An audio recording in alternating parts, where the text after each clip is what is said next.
These are in listen-only mode. Welcome to Estuate's webinar titled Retiring Applications, the Low-Hanging Fruit in IT Savings. Today's presenters are Mark Hebert, COO Estuate, and Brian Babineau, Vice President Research and Analyst Services ESG. Mark Hebert joined Estuate in December 2008 as Chief Operating Officer. Over his 30-plus year career, he has held senior management positions at Accenture, Oracle, Virtusa, and Sierra Atlantic. He manages Estuate's enterprise data management practice and its strategic relationship with IBM. Brian is Vice President of Research and Analyst Services at ESG. He, along with ESG's Director of Research, are responsible for driving ESG's market research and publishing agendas across all technology segments, including data management. We will be emailing a link to the recorded webinar to all that registered. Thank you, Mark and Brian, for presenting, and I'll turn the webinar over to you now. Thank you very much. Hi, everybody. Thank you for joining us for the third in our series of webinars on enterprise data management. Today we have an interesting topic that deals with something very timely in large and medium-sized enterprises in the IT shop, and that is the whole subject of retiring inactive applications. As the title of our webinar suggests, this is an area ripe for cost savings in IT during a time when budget pressures continue to be a dominant factor in IT priorities. And so we're going to talk a little bit today about what that opportunity is. We have some primary research that Brian and his team have, and the whole area of where companies are seeing the opportunities in retiring applications and what priorities they're assigning to them. And then we'll talk a little bit about some of our experiences in helping major clients retire large numbers of applications using IBM Optim technology. So that's the agenda for today. Let me paint the picture of what this opportunity is and why it's relevant in today's market, why it represents a convergence of some factors going on that make this a particularly good time. I'd say one major factor is over the last decade or more, there's been an increasing amount of merger and acquisition activity across a lot of industries in large and even medium-sized enterprises. And as a result, there are a lot of applications that have become redundant, and many of them are no longer being actively used for daily transactions, but they are still sitting around and being used to access data for various purposes. And so that creates this opportunity of the idea of taking these applications and moving them out of production usage and be able to save the attendant hardware, software, database, and labor associated with them. The other major trend that we're seeing in all of this is not only merger and acquisition activity, but the trend toward increasing technology innovation that almost guarantees that today's applications will be obsolete in 3 to 5 to 10 years, simply because something bigger and better comes along that's more efficient. And as a result, companies are churning their application profiles more than ever. Increasing trend toward regulatory compliance in many industries, and we'll talk about why some industries are experiencing a lot more need for compliance and regulatory requirements, so that the data that's in these applications, even though they're no longer being used in production, the data has to be kept around for reporting purposes, for potential litigation, and for regulatory oversight, even Sarbanes-Oxley. And so those three trends are driving an increasing need for finding ways to reduce the cost footprint in IT with these applications and still making that data available to the end of its useful life, and that useful life in many ways is being extended through compliance requirements. So as a result, we're seeing an increasing slice of the IT pie going to maintaining these inactive applications. As Douglas MacArthur once said, old soldiers never die, they just fade away. And that's what's happening in a lot of these applications. These are the old soldiers in IT. So the traditional approach to doing this sort of thing, to retiring an application, was simply to write it off to tape. And that meant not only the data itself, but the application code. And in some ways, that process has been a crapshoot. You write it off to tape, and you sort of hope that you never are going to have to go get it back again. And if you do, it's possible that the hardware you ran it on is no longer available or is no longer running properly. There's a lot of risk associated with trying to bring back an application that is being written off or saved off to tape. So it turns out now that technology is offering a better way, and that's the major opportunity we want to talk about today. Instead of doing that traditional approach of writing the whole application off, let's consider the idea of retiring the application code, the hardware, the software, and just saving the data, since it's the data itself that may be needed down the road. So we're going to talk now about how to do that and what the growing trends are in this whole area. Some of the trends that IT departments are seeing from the research that ESG has done. And I'll turn it over to Brian. Great, Mark. Thank you so much, and thank you to Estuate for having ESG participate here. As a market research and analyst firm, our goal is to stay on top of what's happening out in the marketplace from a purchasing perspective, but also looking at what's available from a technology and services standpoint, demand. And a lot of the questions we get from folks on the IT buying side of things is, how do I prioritize projects? I have a laundry list of things that I need to get done, and of course I have my metrics of how to prioritize them, whether it be TCO, ROI. But there's usually some intangibles, or there's usually parts of projects that are often forgotten, which actually minimize an ROI for what I had done. To give you a sense of why we feel, and we use the title low-hanging fruit, to give you a sense of why we believe application retirement is moving up on the priority stack, or why it should move up on the project priority list, I'm going to share a few statistics that we have for some research that we did exiting 2011, and some statistics that we have just in the beginning of 2012. We first went off to see, there's a lot of data management trends out there. There's, as Mark pointed out, there's a slew of market trends that are changing the way we need to manage data inside of structured applications. And those trends drive the need for new applications, and subsequently we have choices to make with our legacy applications. And I'm going to go through some of that. Our research, we wanted to put forth some basics out there to see if people actually knew what the concept of an application retirement or application decommissioning was.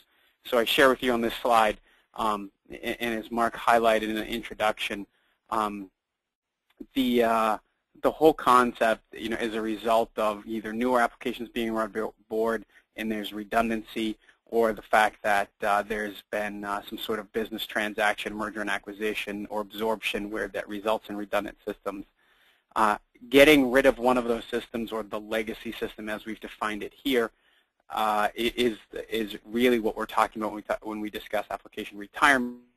However, as for compliance reasons and other things that have been suggested, there's a need to access that data, and there's a growing need to access that data. Just simply putting the code tree and the associated data on tape and hoping you never have to get it again is a little bit of naive thinking from our standpoint. And what's the motivation? This is a cost reduction strategy, and I think the problem is people view this as an isolated project. In reality, when you're going through application transitions or application modernization projects, everybody thinks about the new thing being deployed, and as opposed to what do we do with the old thing. And I share a personal example that actually happened this morning. I had a TV break inside of my house, and my first inclination was to think about how do I get a new TV to keep the family happy. But the second thing that I really need to think about is what do I do with the old one? And no longer can I put that out by the trash. There's recycling requirements. There's places that you can turn it in to actually receive a rebate. There's the green factor that I want to respect the environment. So not only am I thinking about the new TV, but I'm also thinking about what do I do with the old one. And I think that is the mindset that has to happen in application projects going forward. And as we transition to the next slide, I'm just going to give you some statistics from our research. And I think you can do, there's two things you can do with data, from a market research perspective. There's one that you can use them in your arsenal to help build that project prioritization and fill out the project portfolio that you have. The second is to help utilize them in your justification of, how do we move this forward? How do we make sure that an application upgrade also includes an application retirement project? And very often, again, we see people leaving off the second half of that. So why do things become legacy? And this is to think about the market trends that are out there. 7%, according to our research, 7% of IT budgets are going to be spent on cloud, and a big part of that is software as a service applications or hybrid applications, where some stay on-premise or a module stays on-premise and other modules are delivered via the cloud. Application upgrades as a result of many of the innovations in the database structure, whether it be new types of database, where those databases are run. We've seen a lot of innovation out of the folks like IBM, from the folks of IBM, of how to implement that underpin these applications. And then, of course, there's also new things that can be done, whether it be expanding human capital management to include recruiting and talent management, all the way through extending ERP to include social components. Right? There's always new reasons to evolve applications, and we think because spending's been on the sideline for applications the past couple of years, we think there's a spur there. And then, of course, that creates what we believe, out of these redundant applications, merger and acquisitions. There's consolidation going on. That's one of the biggest cost reduction things happening in IT these days. So our belief is that at least one of these things is happening inside of most organizations, whether it be small to mid-sized business all the way up to large enterprise. There's key decisions on the application portfolio being made, which result in one of these situations, creating that quote-unquote legacy application challenge that exists. And as we move on to the next data point that ESG thinks very,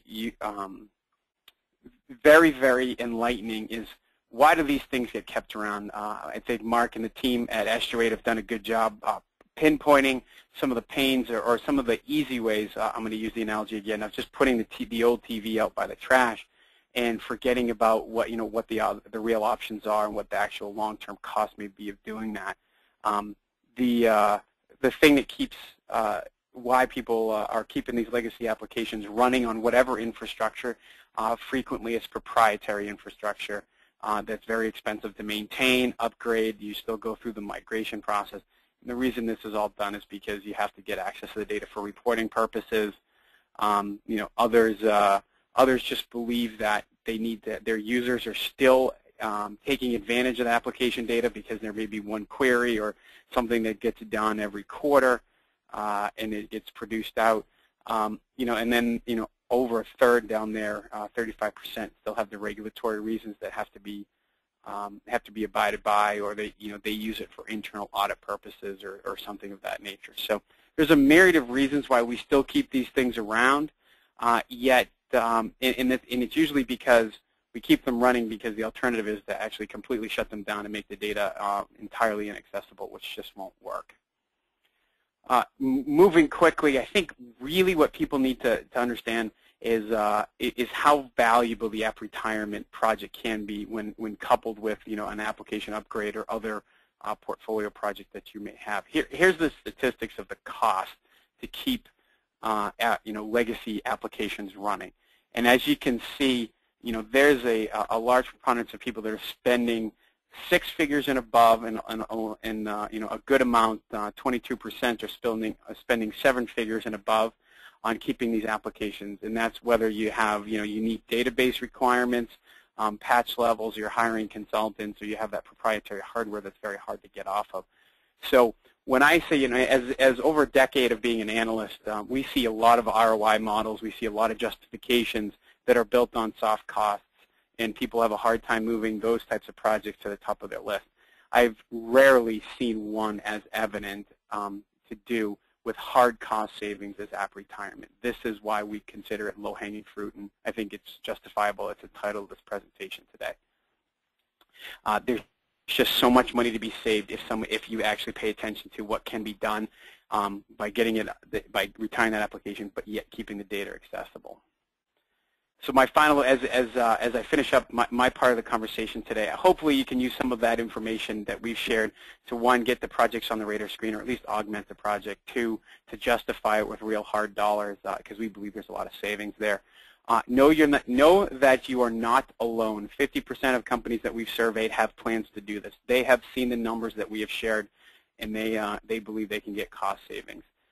That cost impact is not that hard to measure, we believe, which makes this right for anybody trying to figure out what they do with their older systems. The second, when you see savings as large as this, and you know that there's a trajectory for more application upgrades or more changeovers in systems or more consolidation, is that don't just do it once. Look for other applications that can be consolidated, and thus creating the need for retirement processes. More and more, if you have a nice portfolio of applications, you can build a competency of upgrading and retiring. So it comes along with the change management. Just don't forget the second part of that project, which is getting rid of the older stuff, and yet keeping it accessible. So there's a competency to be had here, just like you have a competency in transitioning applications or modernizing applications. It's a great story. There's a lot of data to support it, so we're not just sitting here telling you this. We have strong data here. And I think as Mark takes you through how you go about doing this, you realize that it's entirely achievable. So Mark, thanks very much for the opportunity. Yeah, thanks, Brian. So your data is really resonates with our experience with a number of our customers, particularly this last bullet about IT competency.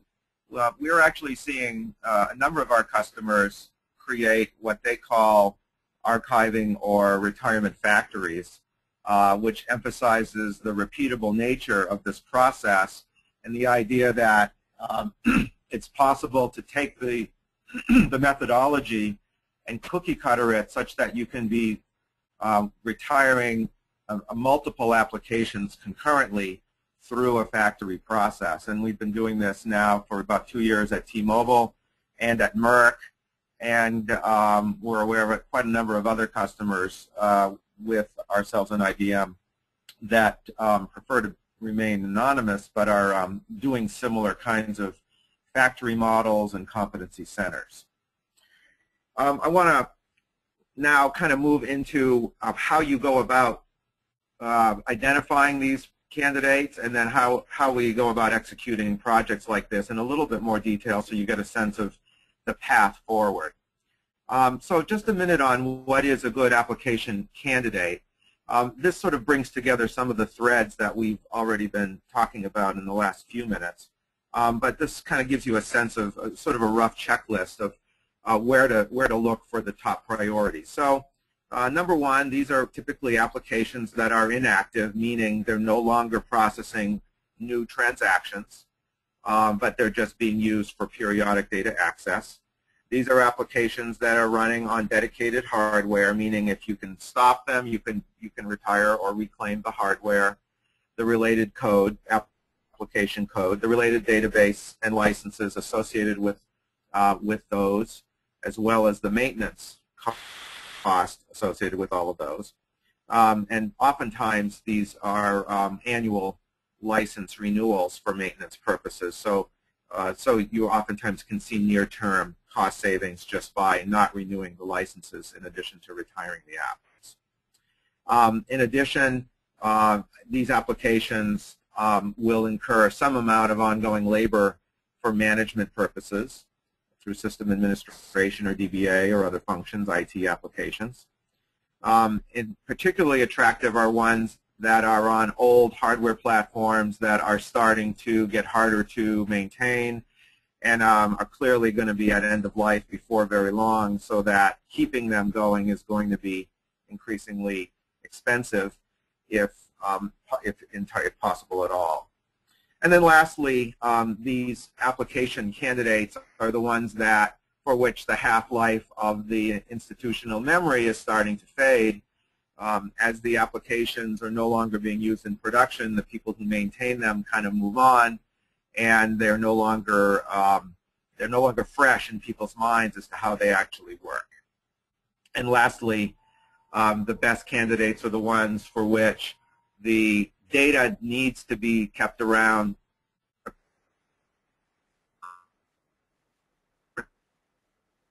by regulatory requirements or Sarbanes-Oxley audit type requirements. So, so this is kind of the checklist of things that would be used to prioritize a list of potential candidates for retirement. Go through we've helped customers define the vetting process and the methodology to kind of flow through the approvals in an organization to pick the top candidates. So as I mentioned, we've been in this business with IBM now for about 4 years. We are a Silicon Valley-based company with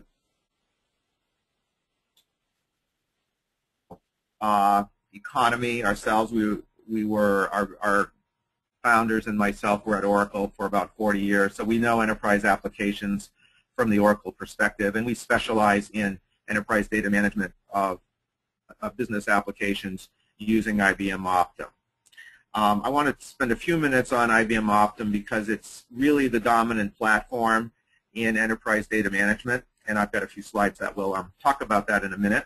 But the latest Gartner report shows them with really dominant market share, about 5x the nearest competitor, and it's because this is a true platform for managing applications at the end of their lives, so retiring them and archiving them. The methodology we like to use, this factory kind of model, involves going through an inventorying process, a vetting process, as I just described. Oftentimes there's an ROI model that goes along with that we are able to help our clients measure the potential savings, and then go through a process of prioritization, execution in the factory, and then the actual retirement and reclaiming of the cost savings associated with these projects.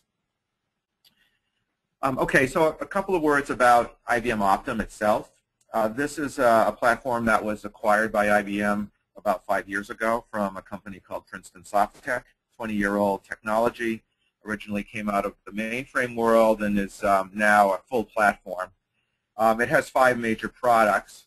The one we're talking about this morning is called Decommissioning Solution. That's the one toward the lower right.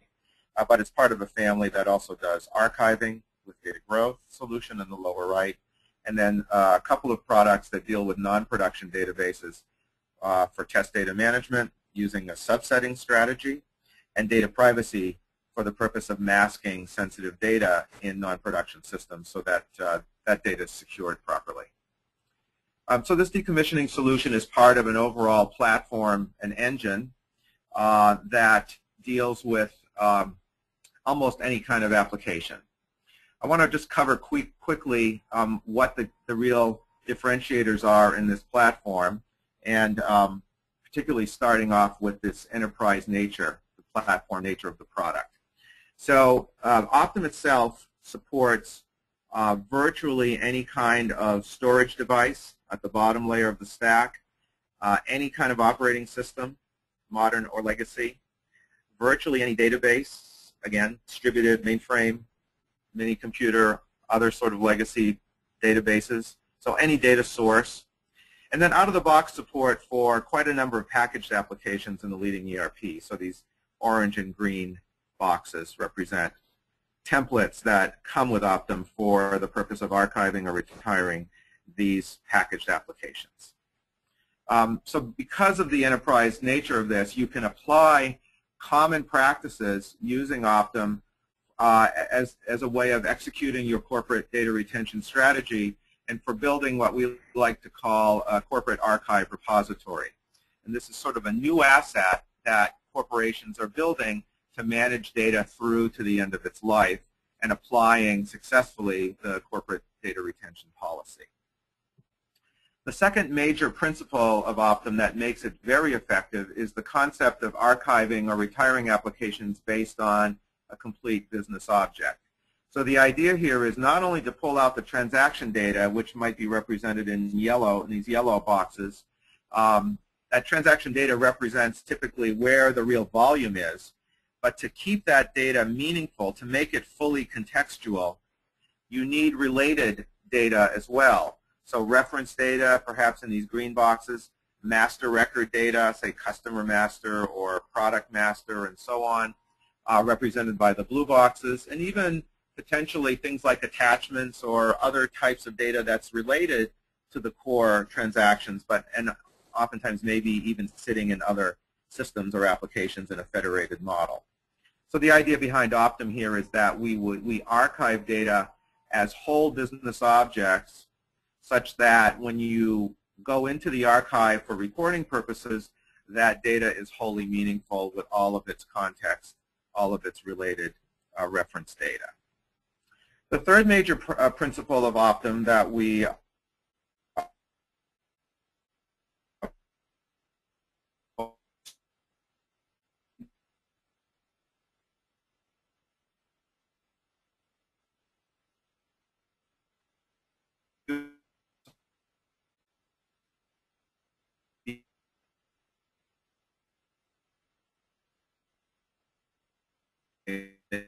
that sort of thing. So it can be relied on as a permanent record, but also you retain the ability to restore data out of those archives back into a production system or into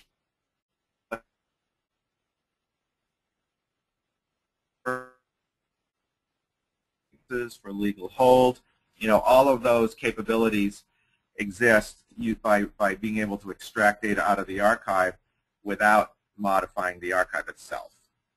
So that's a very powerful principle. And then the fourth principle that is very important to customers is the idea of being able to access data in the archives via virtually any kind of standard reporting tool, either a third-party report writer, an open source tool, desktop tools, or even native reporting tools that come along with Optim and the IBM product family. So that's why we use Optim successfully. Those principles enable us to achieve the goals of cost savings and regulatory protection of the data. And so that's it in a nutshell. In summary, you get tremendous potential ROI, cost savings by retiring the data and applications and protecting it carefully, but then freeing up valuable hardware, storage, and database and labor resources.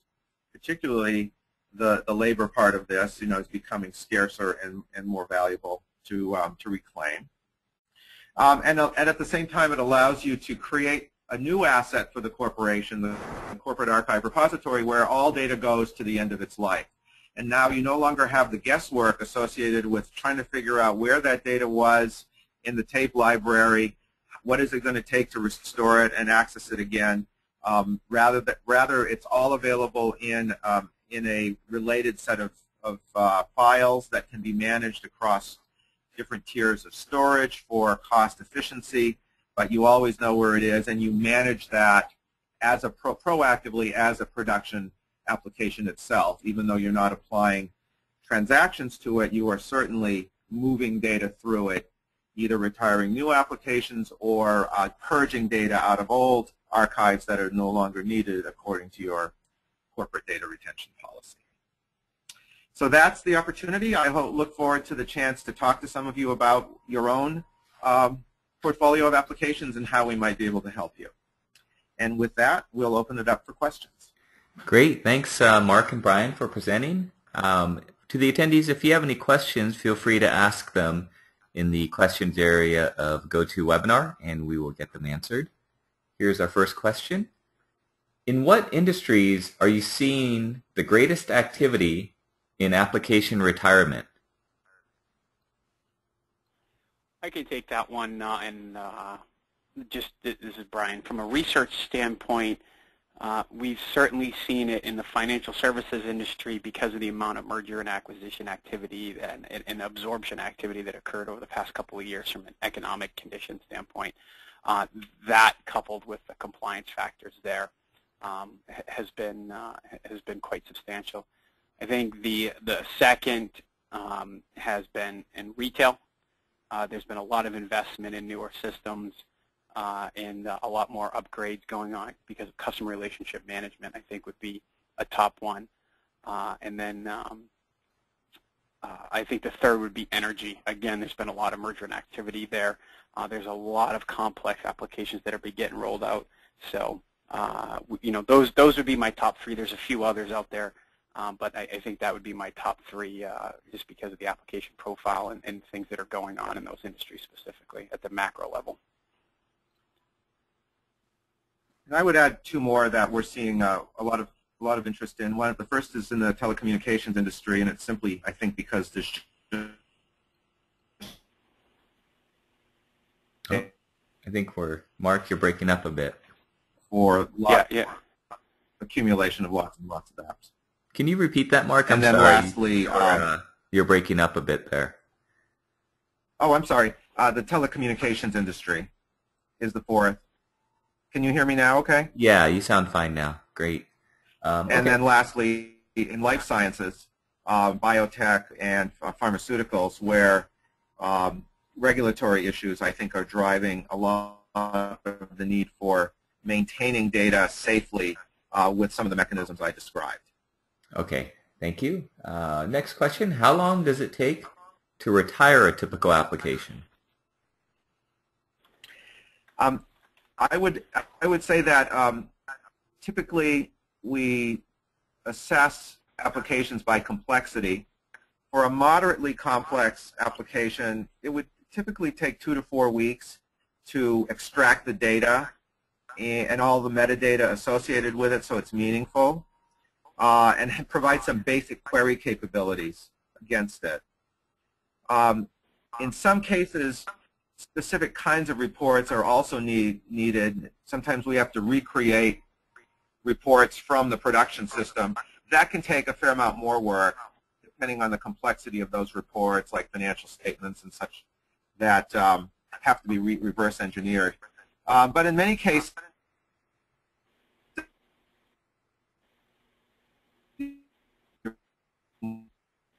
ability across tables, and the whole project can be done within a month. Okay, great. Thank you, Mark. Are there advantages to transferring already retired applications to a corporate archive repository, as you described? Yeah, so I've talked about this a little bit already. You know, already retired applications are typically written off to tape, both the data and the code, and so there's risk associated with trying to restore them. So one strategy that companies are looking at is to take their corporate archive repository that's now being loaded with newly retired apps, and then going back and sort of restoring those old applications from tape back into life for the purpose of re-archiving them for just the data itself into the standard format. And the benefit of that then is that it's all managed together as one big repository with standard reporting tools applied to it.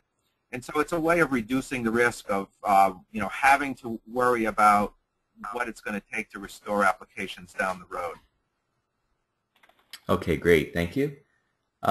Here's a question. One of the big fear factors for us in healthcare is capturing the business object, all that reverse engineering. It contributes greatly to time and cost. How do you attack that? So the process of retiring an application can be Mark, we're losing you here. Parse the database into specific business objects. You can take an express approach and archive all the data and all the associated metadata with it, and then go through a separate process after the archive is done to kind of think through the business objects from a reporting standpoint. Now, we have to do this in the life sciences industry because of FDA requirements for what are called validated applications. So there's methodologies that our clients have developed for the process of taking a validated application, retiring it using Optim, and revalidating it using standard processes. And so I think it's equivalent to that healthcare question, I think. And it's certainly possible to do it. The complexity and effort involved in doing it has a lot to do with how sophisticated the reporting needs to be out of it. It can be quick and easy, or it could be fairly complex on a case-by-case basis. Okay, thanks, Mark. How do you ensure that retired applications comply with regulatory requirements such as FDA application validation? Yeah, so I sort of just answered that. And I would simply add that that process is usually driven by internal methodology around validated applications that's in compliance with FDA defined processes. So every company has their own process of doing that. Usually a QA function within the company owns it, and then the compliance side of the house, reviews it. So those processes can be adapted to retiring applications successfully using Optim, and we've started to build out some best practices from our clients in doing that. Okay, great. Hey, Mark, this is Brian. If I'm not mistaken, doesn't Optim provide a complete audit trail that can be exported out, so you can see exactly what the steps were and how everything, including the business logic, was captured? And then yeah, that's correct. So and that's part of that validation process.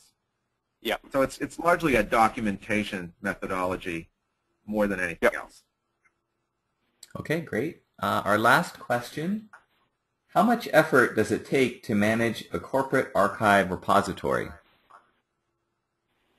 So our clients who have institutionalized this, out of in a data operations function, view the repository as a production application. It doesn't require this application because you're not going to have the same concerns about maintaining SLAs and performance for reporting purposes. That's typically not the big driver. So the processes that are used are, regular backups, regular monitoring of the data retention policy to make sure that data is purged according to a schedule. A lot of that can be automated, but sometimes it's, manually reviewed from time to time. Periodic audits to make sure, say, for FDA requirements, to make sure that the data hasn't been corrupted. So, all on balance, that whole function is probably less than a full FTE.